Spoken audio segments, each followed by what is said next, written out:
I'm Laurie Cardoza-Moore, and this is Focus on Israel.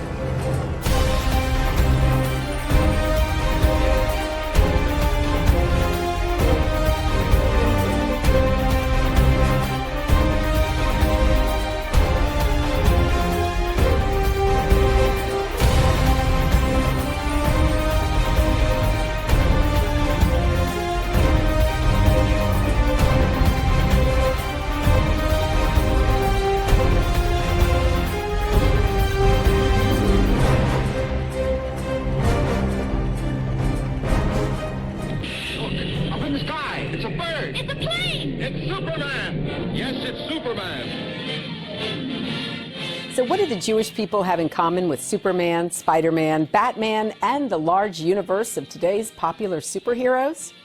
On our program today, you're going to learn about the fascinating history of Jews as both creators and characters in the world of comics. Hello, I'm Laurie Cardoza-Moore, founder of Proclaiming Justice to the Nations, a nonprofit organization dedicated to educating and sharing the message of Christian biblical responsibility to the people and land of Israel in the face of a growing global anti-Semitism. Proclaiming Justice to the Nations was birthed to stop the silence, to wake up Christians and people of conscience to the realities of a world bent on destroying Israel and the Jewish people. So how is it that Jewish writers and artists created some of our most beloved and enduring comic superheroes? In pre- and post-war America, Jews felt marginalized and deeply affected by the diaspora and the Holocaust. Thus, Jewish writers and artists were ripe for contributing their harrowing stories and their mighty values and images to super creations. In 1938, Jerry Siegel and Joe Shuster created the Mensch of Steel. This savvy super character ushered in the golden age of comic books and superheroes. If you look closely, you'll see that these two Jewish boys behind the man gave him Jewish traits and roots. He was born Kal-El, Hebrew for voice of God. Superman is truly the ultimate immigrant success story. Like baby Moses traveling the Nile in a basket, Superman was saved from annihilation by his parents arriving on Earth in a tiny space capsule to escape the Holocaust on Krypton. His values were to heal the world, fighting for good against evil. Like the silent Jews of the time, his alter ego, Clark Kent, was the simple guy to the world, hiding the most invincible hero. During World War II, Superman, along with other comic heroes, fought the world's most evil villains, the Nazis. It's been said that Joseph Goebbels actually denounced the Man of Steel as a Jew. Look, up in the sky, it's a bird. It's a plane. Superman. Superman. Superman. Superman. Superman! He was the world's first comic book superhero. The fearless man in blue tights, with a red cape and an S stretched boldly across his chest. Superman made a big impact on me, and I guess on most of the people who read him. For more than 60 years, Superman has been everything. From a comic book, to a cartoon, to a movie star. Easy, miss. I've got you. Everybody, when they talk about Superman as part of their childhood, glows about why it's such a great character. Look, Superman! George Reeves would run up and bounce out the window. I would try to mimic that. I mean, who didn't? According to the comic books, Superman began life as baby Kal-El, born on the distant planet of Krypton. But Superman was actually conceived in the imaginations of two teenage boys from Cleveland, Ohio. Jerry Siegel and Joe Shuster, both the sons of Jewish immigrants. When they met at Glenville High School in 1931, the two teenagers were shy loners with a shared interest in adventure stories, science fiction pulp magazines, and comic strips. Jerry wrote articles for his school newspaper. Joe was an artist who enjoyed illustrating Jerry's work. A powerful partnership was forged. Over the next few weeks, Jerry and Joe continued to refine their concept. They made Superman a refugee from a distant planet, clothed him in the muscle-defining outfit of a circus acrobat, and gave him a secret identity as a mild-mannered newspaper reporter named Clark Kent. Superman's appeal transcended nationality. After all, in many ways, Superman was the ultimate American immigrant.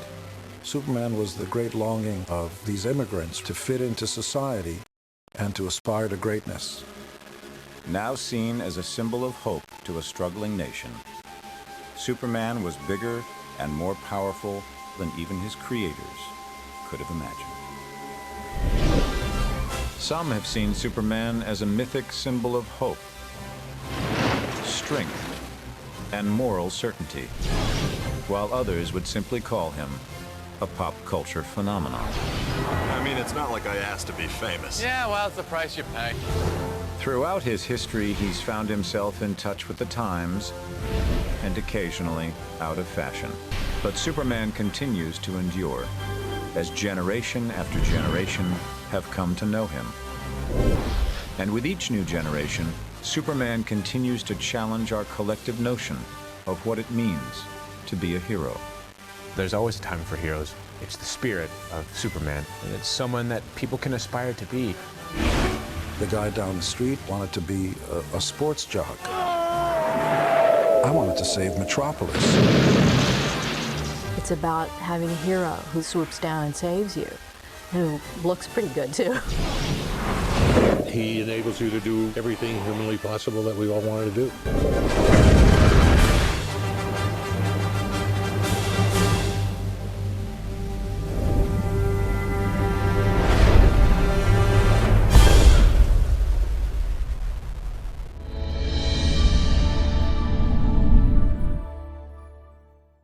In early 1939, the success of Superman prompted editors at DC Comics to find more superheroes for its company. In response, two young Jewish writers, Bob Kane and Bill Finger, created a character called the Batman. Beyond the fact that his creators were Jews, in many respects, Batman is also Jewish. Like Superman, he was a survivor. But with Batman, it was much more traumatic. Batman began as Bruce Wayne, who, as a child, saw his parents killed before his eyes.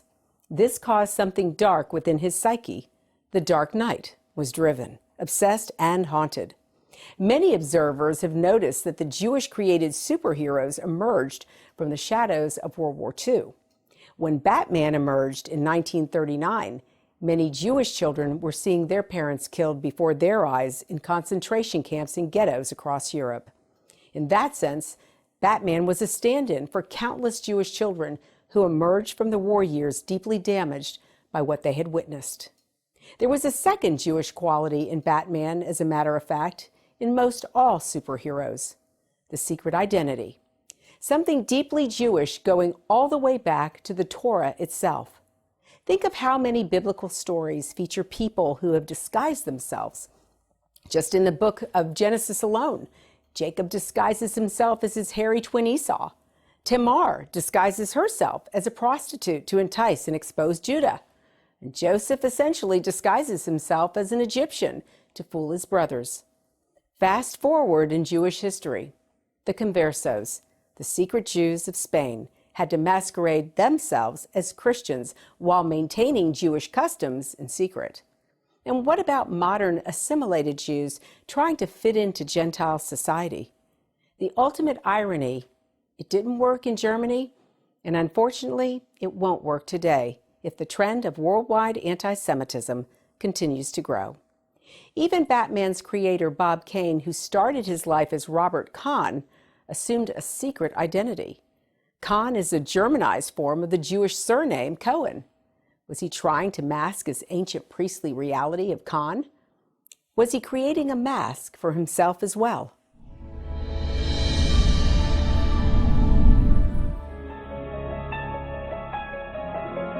The origin of Batman starts with alienation and acceptance themes. It's the idea of a kid being orphaned by crime. It's operatic, it's huge. It's, you know, somebody on their knees crying over their dead parents.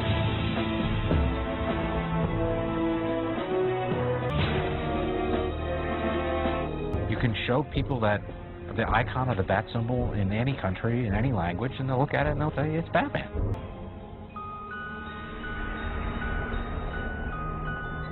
Rising from the depths of tragedy, he has sworn to fight the forces of evil. He is the Batman, one of the most popular and iconic figures in literary history. But the journey that the Dark Knight detective has taken to become a worldwide phenomenon is filled with almost as many twists, turns, and close calls as one of his cases. The story starts in the 1930s. As the United States was facing the ever-growing threat of war, people were looking for a way to escape their everyday troubles. The young, rapidly growing comic book industry supplied the escapism they craved. The superhero comics were coming in with the war, and so I think these fantasy images are projections of, well, how do you deal in these tumultuous times? So by the time, you know, America gets involved in the war in 1941 after December 7th when the Japanese bombed Pearl Harbor, then America's finally committed, and they're in, and the comic book world is committed too. DC Comics had quite a success with the mighty Superman, and they found themselves looking for more colorful characters to fill their pages. But was this new kind of superhero just a flash in the pan? The answer was locked in the imagination of a young man named Robert Kane. Bob Kane was a kid when he created Batman. He was really just a teenager. And it was the late 1930s. The comic book industry was brand new, but he had an interesting assignment. DC Comics was looking for a complement to the first superhero that they had presented, which was Superman. And to Bob, what made the most sense would be to go in the opposite direction and create a character who could be a superhero, but really based in humanity. I saw a book by Leonardo da Vinci, and he had all his early inventions in the book. There was one drawing of a man on a bat sled. He had huge bat wings, and he was on a sled. There was the first glider into space, and to me it looked like a bat. And actually he had a quote, "Your model shall have no other wings but that of a bat." And then basically I saw Zorro, the dual identity of Zorro, with Doug Fairbanks Sr., who was my idol as a kid. At night he fought the desperados in the old Spanish West as Zorro with the mask.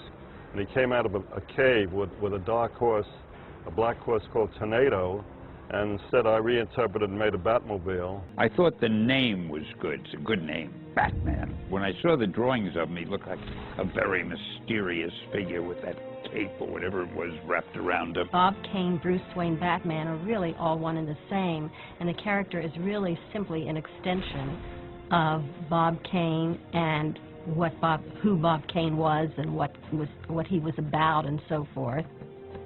He said as a child his dream was to live in a castle in Italy and have a butler. And where does Bruce Wayne live? He lives in a mansion, which is close to a castle, and he has Alfred.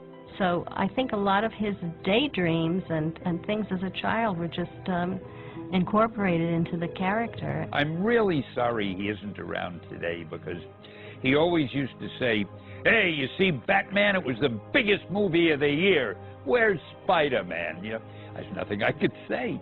Finally, Spiderman gets on the screen, and where's Bob? Terrible.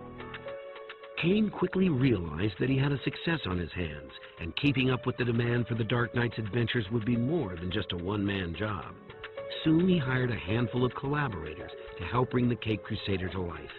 Men such as Bill Finger, Jerry Robinson, Dick Sprang, and Gardner Fox would in the coming years help the growing legend of the Batman reach heights that even the optimistic Bob Kane couldn't have thought possible. What weighs 6 ounces sits in a tree and is very dangerous. A sparrow with a machine gun. Yes, of course. Now, Batman had become something of a sensation. Soon he and Robin were everywhere. From out of the comic books, they jumped into newspaper strips, the radio, movie screens, and could even be seen helping out with the war effort. When you look at the 1940s, he's dealing with the war. He's dealing with the idea of spies in America, the ideas of rampant crime because of the whole issue of the growing organized crime world. The theme of Batman continues to be, to me, so simple that it's universal. I am one person, I can make a difference.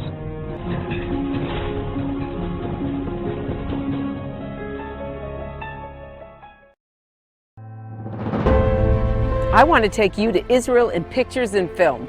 I want you to see how God's sovereign hand can be seen before our eyes right here in this land. That's why PJTN is offering a special anniversary package that includes a captivating new book and award-winning DVD. Israel Rising is a unique visual story of Israel's miraculous journey from unforgiving desert to thriving nation. Thousands of years ago, the prophet Ezekiel foretold a future time in which the arid land of Israel would come alive for its people. Now this breathtaking book documents the fulfillment of this vision, as rarely seen photographs from the 1880s to the 1940s are juxtaposed with recent photos of the same locations. This book will inspire and captivate you as it illuminates Israel's foretold awakening in a new and unforgettable way. In addition, you'll receive the award-winning documentary, Israel Indivisible: The Case for the Ancient Homeland. This inspiring film examines the many political twists and turns that make Israel the world's most controversial nation. From Abraham and the Promise to the issues facing the Jewish state today, the film examines the historical, archaeological, legal, and biblical foundations for the modern state of Israel. This is a limited time offer for these two remarkable resources for just a one-time gift of $70 today. Your generous donation will help ensure that PJTN stays on the front lines and in the headlines of all the important issues facing Israel and our Jewish brethren. So please go to pjtn.org today. From studying history, it's very clear that what starts with the Jews never ends only with the Jews. We must strongly stand against any anti-Semitic trends, for if not stopped, they'll cause harm to all of us, and we'll witness the downfall of our Judeo-Christian Western culture. Today, many people say there's no longer a need for a Jewish state, that Jews around the world no longer need a place of refuge. But anyone who has heard recent statistics about the worldwide rise in anti-Semitism would never make such a claim. The reality is that neo-Nazi groups and Nazi sympathizers are increasing around the world. Surveys show that over 1 billion people in the world harbor anti-Semitic attitudes. Close to 50% believe that Jews have too much power in the business world, and 2/3 of the world's population has never heard of the Holocaust or believe the historic accounts of it are inaccurate. Don't let yourself be manipulated by evil people with a wicked agenda. When the self-serving villains are in control, good people from all religions suffer. Muslims, Christians, and all people of conscience should stand proudly and show respect for a country that gives so much to the world in so many ways. Do your part, do your research, and do what you can to make a difference. Because what happens in Israel does affect us all. This is not just a Jewish or just an Israeli problem. This is a problem for all humanity, for each and every one of us who believe in freedom and human rights. Learn more about what you can do at pjtn.org.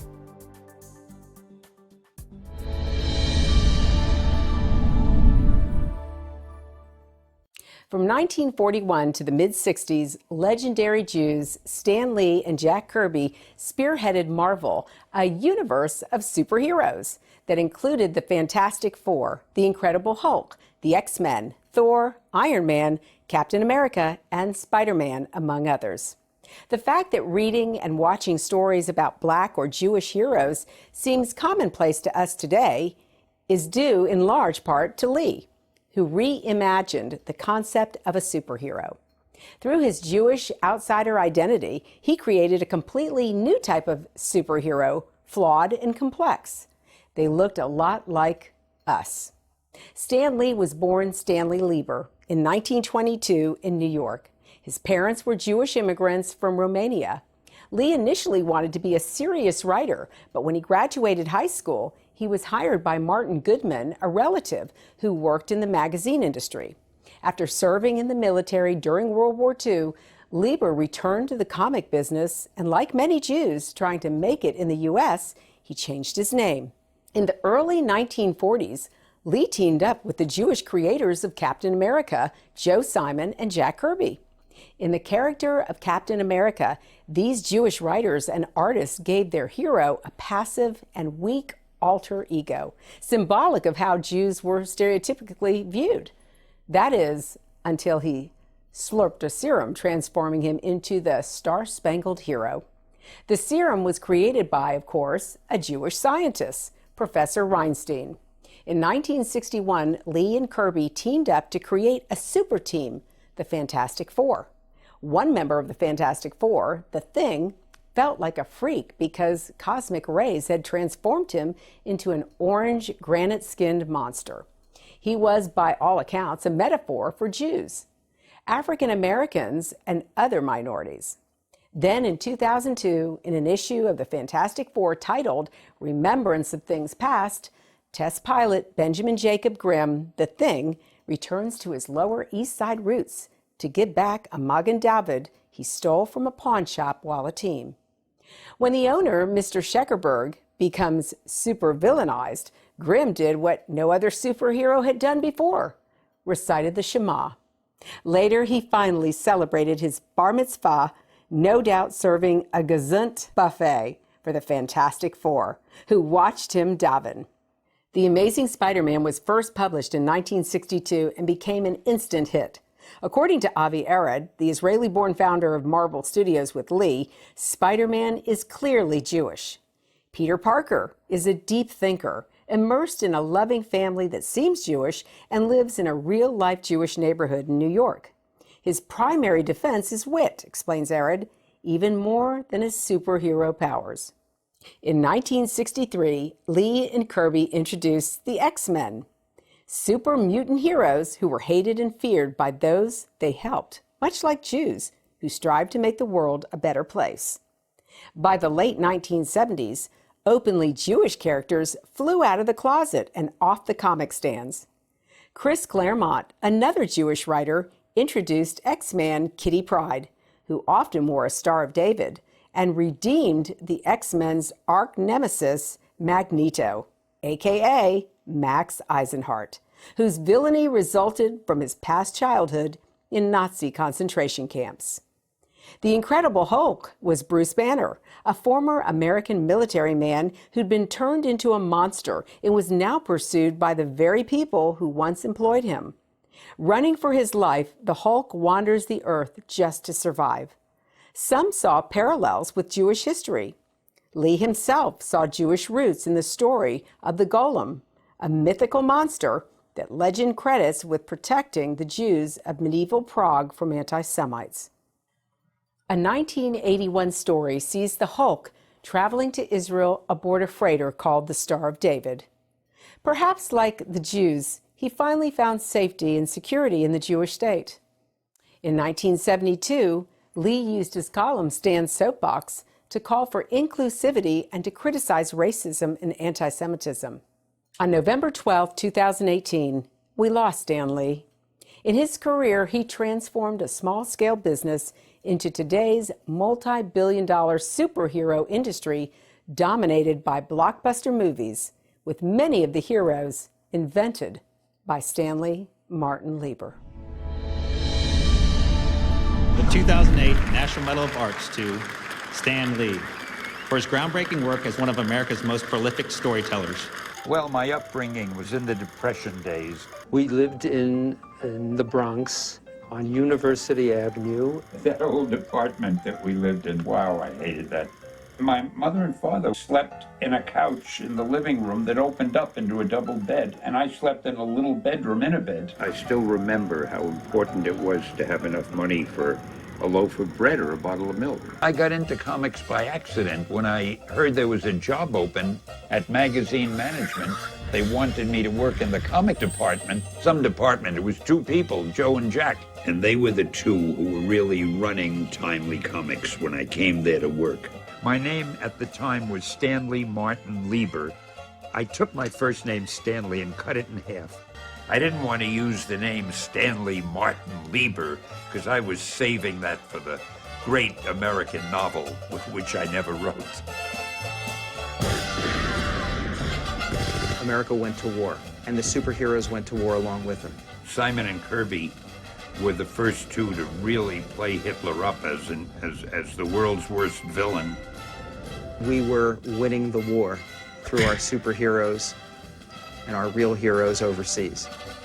I myself got so caught up in all of that the next thing I knew, I had enlisted in the Army. I felt our nation was really in danger. And I couldn't have lived with myself if I were a civilian while other people were over there fighting.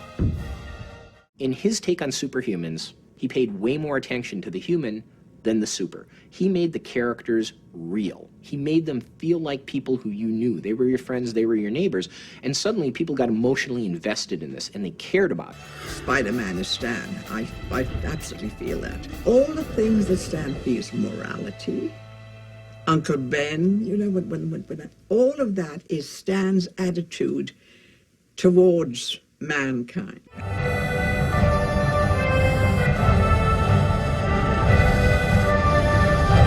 I want to do more of everything I'm doing. The only problem is time. I just wish there were more time.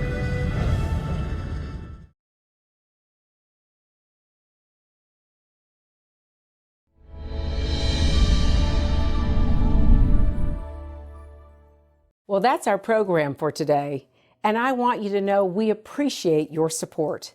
The time to take a stand is now. Be a leader in your community and in your church.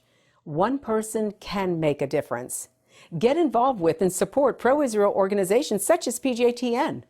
Call your senators, congressmen. Let your elected leaders hear from you. Visit our website to learn more. Sign up to receive action alerts and order our films to share with family and friends. Please encourage everyone you know to tune in and become informed. God bless you. And thank you for all you do on behalf of our Jewish brethren and all Israel. We'll see you next time on Focus on Israel.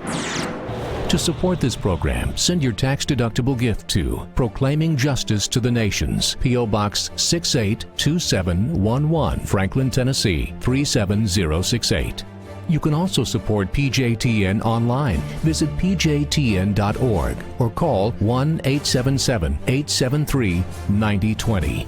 Anti-Semitism has reached epic proportions, and Israel is now surrounded by nations who seek its destruction. For Israel to lose just one battle would mean losing everything. As Christians, it is our biblical responsibility to stand with our Jewish brethren and Israel. PJTN needs your help to reach more Christians with this urgent message.